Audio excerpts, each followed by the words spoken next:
Hello, today I will talk about the representation of posets. In the previous video, we gave a brief description of what are posets and we uh, talked about some of the examples of posets. So today, the topics which will be covered will be the representation of posets, Hess diagram, labeling with the Hess diagram, posets with natural labeling, maximum and minimal elements, and at last I will give a question for overview. Now, in the previous video, we discussed some examples of posets. Even though it is not very difficult to understand these examples, but they are not always as clear as they should be, since their representations are not visual. It may be useful to represent these posets geometrically or in other ways as well. There are many possible methods of representing posets. Some of them are Hess diagram, adjacency matrix, interval order, semi-order, angle order, and circle order. In this video, we will specifically talk about the representation of posets with the help of a Hess diagram. Just as we represent sets, functions, and relations with diagrams to make them more comprehensible, we can represent finite partially ordered sets conveniently and informatively with the picture called a Hess diagram. Suppose that x comma less than equal to is a poset. We draw a Hess diagram for this poset by representing each element of x by a distinct point, so that whenever x is less than y, the point representing y is situated higher than the point representing x. Now the converse of this statement is not true in general, which means that if y is situated higher than x, then it not need to be true that x is less than y, because we don't know that x is related to y or not. Is there a relation between x and y? We don't know that, so we cannot say that the converse is always true. It can be, but it not always true. Now if y is related to x, then we connect the points representing x and y by a straight line segment. Now let's see what it talk about. In this I have used the term y is related to x. More precisely, I should use the term y covers x, because in the previous video we have talked about what it may mean by y covers x. Y covers x means that if y and x belong to the set capital X, and if x is less than y, and there is no z belonging to capital X such that x is less than z and z is less than y, then we say that y covers x, or y is related to x. So we connect the points representing x and y by a straight line segment, as I have shown in this figure. Now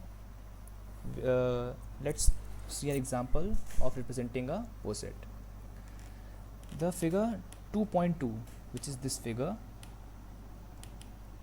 this is a Hess diagram of the poset x comma less than equal to, where x contains the element 1, 2, 3, 4, 6, 12, and x less than equal to y means x is a divisor of y. Now actually we can say the Hess diagram for this poset, because any two Hess diagrams for this poset have exactly the same pair of points joined by line segment. Only the placement of the points in the picture can differ. Now since 2 is less than equal to 12, for instance, we have put 12 above 2. As you can see, 12 is situated here and 2 is situated here. On the other hand, 12 does not cover 2, because there is an element 4 in x such that 2 is less than equal to 4 and 4 is less than equal to 12. So we have not drawn a line joining 2 and 12, but we have drawn a line joining 2 and 4 and 4 and 12, because 4 covers 2 and 12 covers 4.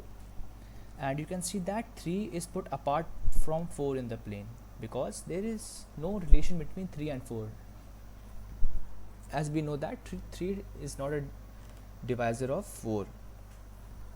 And but you will see that 4 is situated higher than 3, which I have told that it does not mean that 3 and 4 are related or 4 is greater than equal to 3. Now in the previous video we have all talked about the example of n, in which we have defined as like x contains element a, b, c and d, and the partial order was defined as a comma a, b comma b, c comma c, d comma d, a comma c, b comma c and b comma d. Now this is the Hess diagram for the posets. Now let's see what this Hess diagram tell about the poset. Now it is easy to determine from the Hess diagram of the poset for given distinct x and y in X whether or not x less than equal to y. Because of the transitivity of a partial order, x less than equal to y if and only if we can find a rising path in the picture from x to y. As in figure 2.2, you can see that there is a rising path from 2 to 4 and 4 to 12, which shows that 2 is less than equal to 12. But in figure 2.3, you can see that there is no rising path from a to d or from a to b or from c to d. Hence we say that a is incomparable to d, a is incomparable to b and c is incomparable to d. In investigating the structure of posets, chain and anti-chains play major roles. Now we have already defined what are anti-chains and chains. Let us just go through once. Chain was defined as that if every two distinct elements of X are comparable, then we say that they are chains, and if every two distinct elements of X are incomparable, then we call them as anti-chains. They are represented by these symbols. Anti-chain is represented by this, and chain is represented by C3, C or in general Cn. Now for instance, if n is equal to 3, then the Hess diagram would be like this of the anti-chain, and for chain it will look like this. Now let's talk about labeling a Hess diagram. When we represent posets by Hess diagram, it is convenient to denote points natural numbers 1, 2, 3, 4, so on n according to some rules instead of using alphabets, special symbols or any other symbol. Now consider a set X as 1, 2, 3 with a diagonal relation on X such that 1, 1, 2, 2, 3, 3. Then the poset is an anti-chain. Now as we all have seen how anti-chain is denoted by the Hess diagram, it will look like this, or alternatively it will look like this.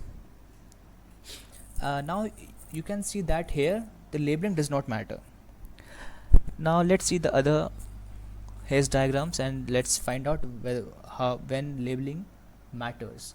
Now consider a set X 1, 2, 3 with two binary relations as follows. One is by this 1, 1, 2, 2, 3, 3, 1, 2, 2, 3, 1, 3, and the other is defined as 1, 1, 2, 2, 3, 3, 1, 3, 3, 2 and 1, 2. Now their Hess diagrams will look like this. Now we can see both posets are chains. Now even though they look alike geometrically equal, but they are not the same. This means that here labeling matters. Now for a given set X, we can produce many partial order relations. For any poset X comma less than, which is neither a chain nor an anti-chain, labeling doesn't matter here. For example, we can give several partial order relations on set X 1, 2, 3. Now you can see that they are the several partial order relations on X. Now here you can easily see the importance of labeling varies from the posets between chains and anti-chains, as you can easily figure out with the help of all the Hess diagrams for the set X1, 2, 3, where labeling is important for chains and where the labeling is important for anti-chains.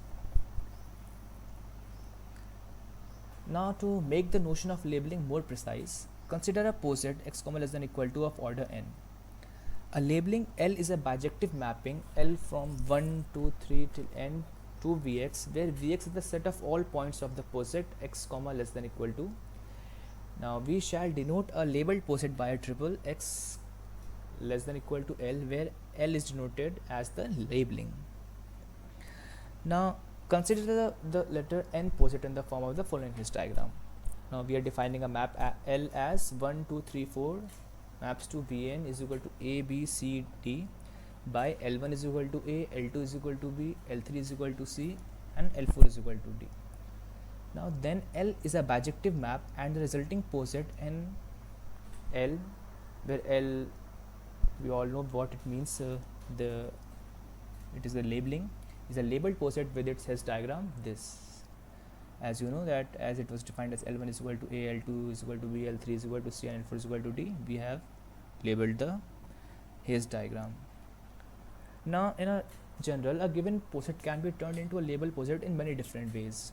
As you can easily see that here the letter n poset can be labeled into 4 factorial ways, which is equal to 24. I have shown some of the labelings. This will extend till 24 labeled His diagrams. Now let's talk about natural labeled poset sets. Now among the many labeled posets, which label are more natural? Now let us understand what this actually means. The definition of a natural labeled poset is a finite labeled poset x comma less than equal to L is natural if x is less than y in Vx implies that L inverse x is less than L inverse y in the domain of L. Now given a poset x comma less than equal to, a linear extension is a poset x comma less than equal to star such that x is less than equal to y implies x is less than equal to y star, x less than equal to star y, and such that this is a chain. Now let's just understand what this is talking about. Now suppose that x less than equal to L is a labeled poset, and suppose that we define a relation less than equal to star on the domain by I less than equal to star j if and only if Li is less than equal to Lj in this x comma less than equal to poset. Now then this will be a partially ordered set as we have defined above. Now also if less than equal to star denotes the usual order on relation on the set 1 to n, then this will be a chain, and if I less than star j, then Li will be less than equal to Lj. Whence by the definition of natural labeled posets, it follows that I less than star j if this is a natural labeled poset. Now thus natural labeling are those for which the natural ordering on is a linear extension. If we use other domains for labeling, then this approach may be useful in extending the definition of what is meant by a natural labeling. Now let's understand by this with a given example. Now for example, consider this letter n less than equal to poset. We assign the numbers 1, 2, 3 and 4 to each part of the letter n as follows. Here L1 2, L1 3, L1 4, L1 1, and this L2 3, L2 1, L2 2, L2 4. These are the assigned numbers for the poset n. Now by partial order less than equal to star hash k on 1, 2, 3, 4 I less than equal to star slash k j if and only if lki is less than equal to lkj in n less than equal to lk, where k 1 2 we obtain two labeled poset set as follows. As one is defined as 2 by 2 1 2 3 4 comma less than equal to hash 1, and the other is 1 2 3 4 less than equal to hash 2. One is labeled as 2.5.a, the other is labeled as 2.5.b. Now let less than equal to star be the usual order on the set 1 2 3 4. Then this is a chain, as you can see easily. If Li is a natural labeling and x less than equal to k slash y, then Lix is less than equal to Liy in Vn, and hence x is equal to Li inverse Lix less than equal to star Li inverse Liy is equal to y in 1 2 3 4 comma less than equal to star. Hence the labeled poset is a natural one, while the labeled poset in this 2.5.b is not natural, since 3 less than equal to 2 hash 1 but not 3 less than equal to star 1. Now in the 5 hash diagrams which I have talked earlier, you can see that these two are natural ones and these three are not natural ones by the definition of how we have defined the natural labeled posets. Now let's talk about maximum and minimal elements. A point x of the poset is called a maximal or minimal element if there is no point y belonging to x with x less than y in x, and for minimal y less than x in x respectively.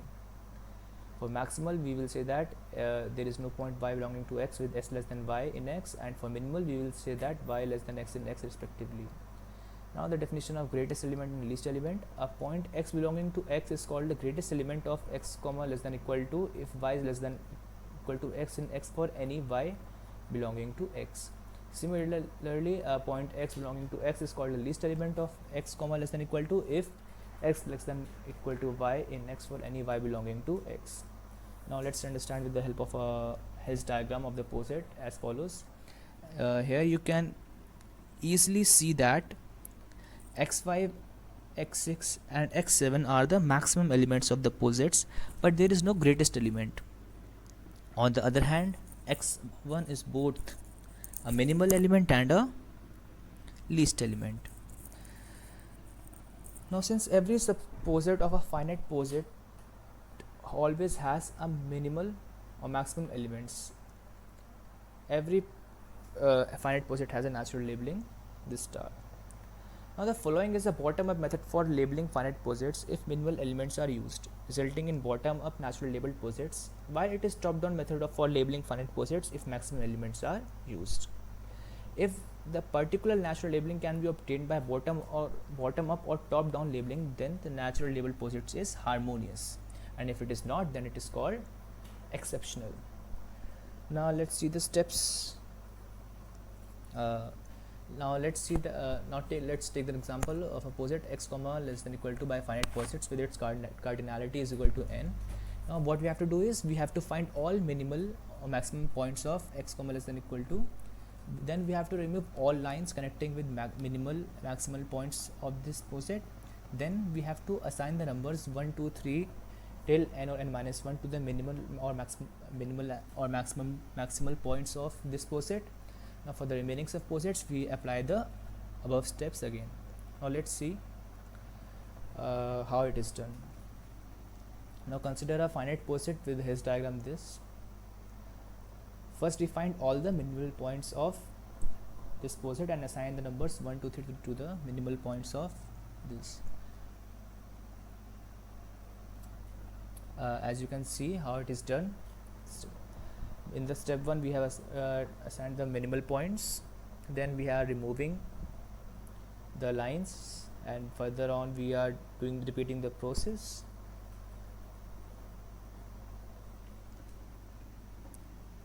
As you can see the diagram, see, and then I will talk about what is happening in this. First of all, what we are doing when we assign the numbers to the points of the poset, it is not necessary to consider order among the minimal elements themselves. That is, if we obtain a count for bottom-up constructions, as in this example, how many ways are there? There are 2 factorial into 2 factorial, 3 factorial into 2 factorial, which is equal to 48 ways. Now whether that is the precise count of bottom-up constructions depend on the symmetries of the poset underlying the labeling. Now thus in the example above, there are no symmetries other than the identity mapping, and 48 is the precise count of bottom-up natural labeled posets. Now if we use the algorithm on the same poset in the top-down manner, we obtain a count of 4 factorial into 1 factorial, 2 factorial into 2 factorial, which is equal to 96 ways. This illustrates the fact that the top-down and bottom-up constructions are not the same. As you can see, what we have done, we have just applied the above steps, and we can see that we have also seen how the top-down method and bottom-up methods are different. Now let's see another example of representation of prime factors of natural numbers. Now when we look this figure, 1 is located at the bottom, every prime number is located at the second level, every natural number which can be factored in 2 primes is located at the third level. Now generally, if we will generalize this, we can say that which number which can be factored into n primes is located at the n plus 1th level. So this was a brief introduction, or I should say overview, how we represent a posits with the help of a Hess diagram. So here is a question for overview. You can try this and try to solve this, and this will help us to understand the basic concept of how to represent a Hess diagram. How to represent a posit with the help of a Hess diagram. If x comma less than equal to is an infinite locally finite posits having a minimal element, is it possible to construct a labeling defined in this way such that L is natural? Here this is a locally finite. If for all x less than equal to z, the set xz is equal to y, x less than equal to y less than equal to z, that is the closed interval from x to z is always finite. You can try this question, and if you have any doubt, we will talk about in the next video. Thank you.